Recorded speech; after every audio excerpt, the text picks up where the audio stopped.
Hey, hey, hey! Right, guys, today I want to be talking about my plans for December 2019. Now, I've got a couple of things I want to go through and probably just touch upon how it's been over November, and for you, really, just things I'm going to be thinking about over 2019 and going to be doing just to help my Amazon arbitrage business. But before I get into that, let me tell you a little bit about myself. If you don't know me, my name is Thomas Parkinson, and I run the Amazon Arbitrage Lead Service Fast Track FBA, where we provide you with a range and a list of deals, and you can see all the deals that we source within the UK, and then you get to pick and choose the ones that you want that work for your business. If you're interested and you want to know more, you can even sign up and create a free account and have a look, and I'll drop a link down below. But I do a lot of these videos to help, should we say, new sellers, to talk about me as an Amazon journey, and just to help people in their Amazon business because, hey, I've been doing it now for 3 years, and I've been doing six figures every single year, and I've learned a lot in my time, but I'm not going to say I'm an expert, but I'm certainly happy to share that information with anyone watching my videos, or if they've got questions, I'm more than happy to help them as well. So let's get started. Right, so the first thing I want to talk about is it's December 2019, and what's the first thing I'm doing? Well, obviously I've got sales in full flow. I am sell in my products. But on the flip side, what I appreciate right now is that it is a great time to buy. We've literally just had Black Friday, and coming up on Monday is going to be Cyber Monday, and there are deals, deals, deals galore. You know, if there is any time of year to buy, it is right now. Now, there is a lot of products which just aren't going to be profitable or aren't worth it, but there are a lot of deals which are. And with things like Keepa, you know, looking at historical data, you can really understand if a product from a supplier is a great price today, or if it's just a one-off hit that maybe Amazon price has gone up. So for me, what I'm really spending a lot of my time on is buying, buying, buying. And I'm not only looking at buying now to sell into Christmas, I'm actually looking at things like, will it sell in January? You know, what's the historic sales? You know, a lot of the time now I'm finding myself going, not only looking at the last, 3 months, I'm looking at the year, what's happened over the course of the year, but also what's happened over the course of the actual lifetime of this product. You know, is it a consistent seller that always sells? And like, this is a great product. Normally I might buy a month's supply, but now I might go out and buy 3, 4 months supply because it does sell and it's a great margin, great product. And I'd be like, come February when there's slim pickings, I'm going to be loving that I've got so many great products now in December, which are just going to go through my business through for lots of months.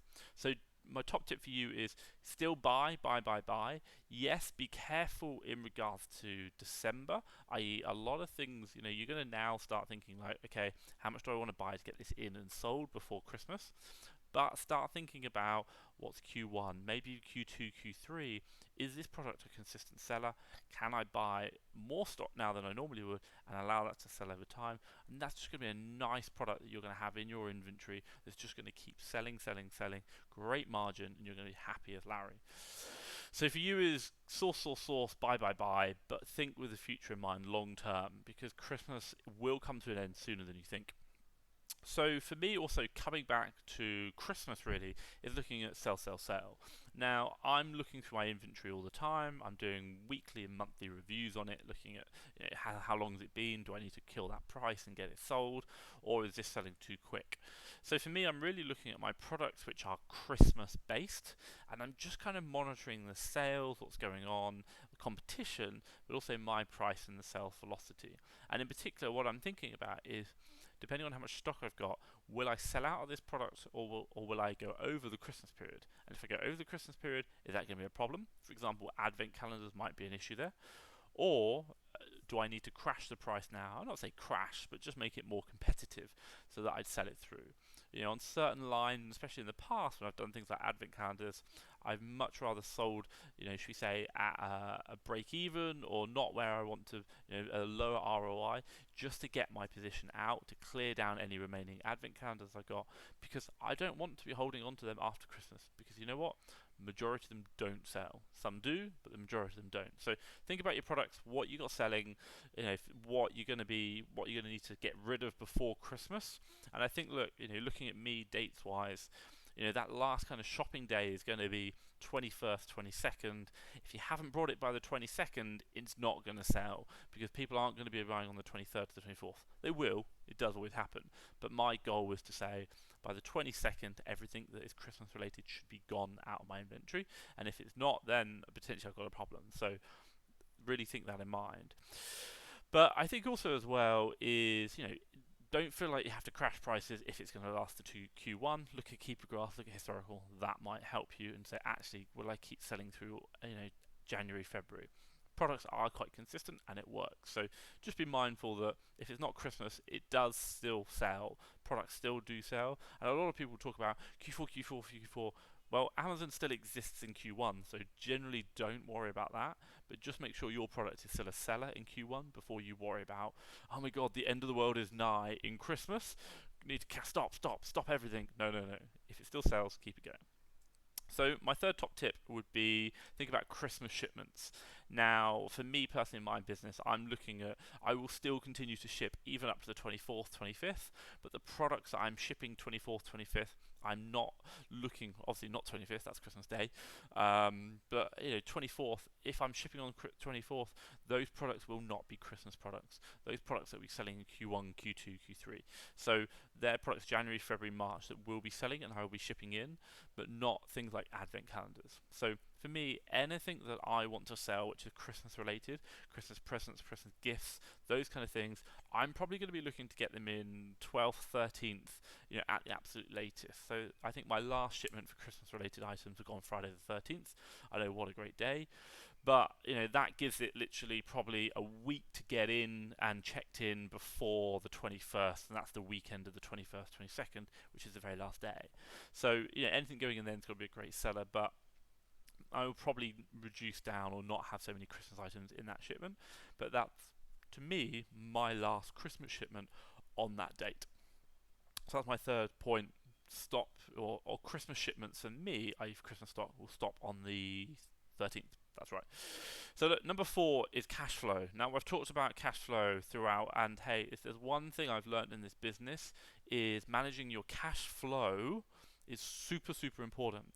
Now, right now, you've probably gone through a massive buying spree. Insane. You've probably spent more money on your credit cards and you're maxed out to the hilt and you're looking forward to all the profits coming in. But one thing you need to be super, super careful about, you've got a credit card, and that means that you've got a credit rating, and banks think you're a good, viable person to lend to.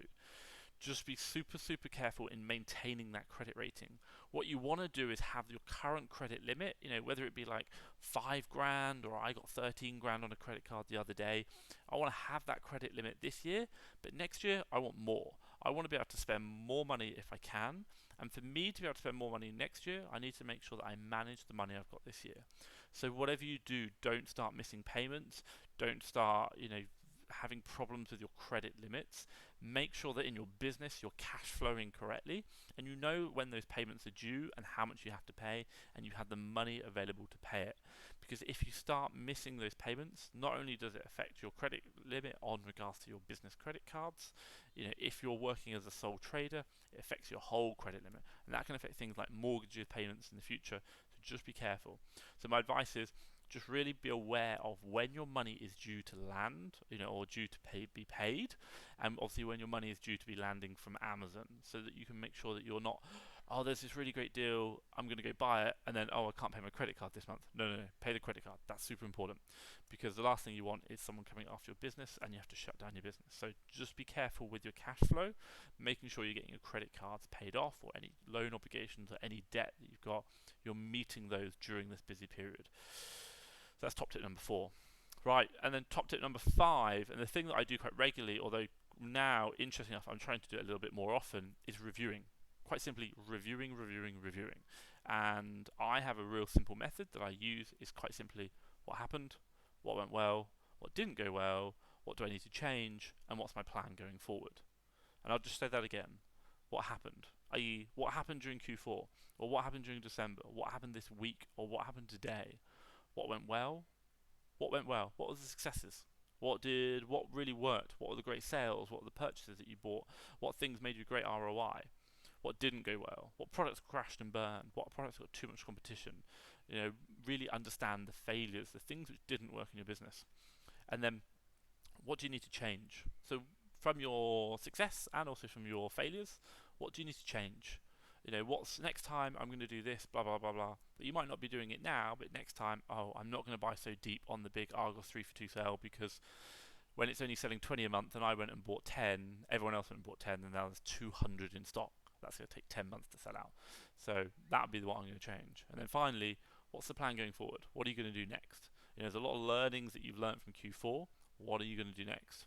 And the reason why I kind of do this review is because, my God, right now you are in the thick of it. There's so much going on that just taking, even if it's like an hour out of your business, get out your house, get out of wherever you are, go sit in a coffee shop or something, just mix it up, change it, generally change it, and have a chance to reflect, because these notes, these reflections on what's happened over the last week or month or quarter are going to be super key for your business next year, because you can come back and look at it and go, oh my God, like I really struggled with cash flow, or the deals, there were more deals than I had available, or I didn't put enough time into sourcing.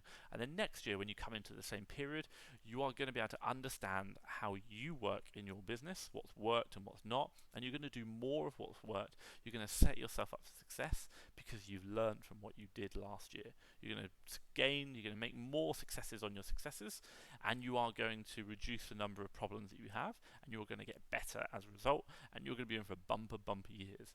And that is what we're looking for. So taking the time to learn from your experiences now, to document them, and then to reflect. So number 5 is thinking about reviewing, talking about what has happened and what you're going to do going forward and what you've learned from it. So they're my 5 top tips, and if I just talk you through buy, lots to buy still now. There are opportunities galore in December to buy, and remember, you're not only looking at December, you're looking at quarter 1, quarter 2, even quarter 3. Things like, I don't know, if it's like summer wear, like camping. No one wants to go camping on Christmas, but there could be great sales on, and these products might be discounted, super great. You can buy it today for a certain price and sell it for 200-300% markup in the summer. There are opportunities available, and the people with foresight who see that could be a really good opportunity. So number 1, buy. Number 2, sell the products which need to be sold before Christmas, thinking about that. Number 3, Christmas shipments shipped in, and for me, I'm saying the 12th, 13th, that's the very last date that I'm going to be shipping in for anything Christmas related, and that's still touching, that's close. Number 4, cash flow. I want to keep my credit limit. I want to make sure I've got that throughout this year, and next year I'm going to make sure I'm meeting those payments for the coming year. And then number 5, reviewing what has happened, what is going forward, because I've had some great successes, but also I've had products which I just about, why did I buy that? So for me, reviewing, learning from my successes and my failures, and sharing that with my team in my business. So next year, and also even now, we can improve and get better. So hopefully you've enjoyed that and it's been useful for you in your Amazon business. Some top tips that I'm looking at over the next month, and it's going to be something that's maybe got you thinking about what's going on. So if you like this kind of content, give me a thumbs up. If you've got any questions, maybe you want to know something, drop me a message down below, and also I'll put a few links in there to my Fast Track FBA Facebook group, and anything else that maybe I've talked about you want to see down there. Drop me any comments down below. And then finally, if you like this kind of content and you want to see more, be sure to click subscribe. Let me know about that, and you'll be able to see obviously any videos that I release. And I've got lots coming up over December that are going to be quite informative, and I'm going to talk through a lot of the deals that I bought, why I bought them, and how they worked, and I think you'll like some of them. So hopefully you've enjoyed that. But for me, Thomas Parkinson at Fast Track FBA, thank you very much.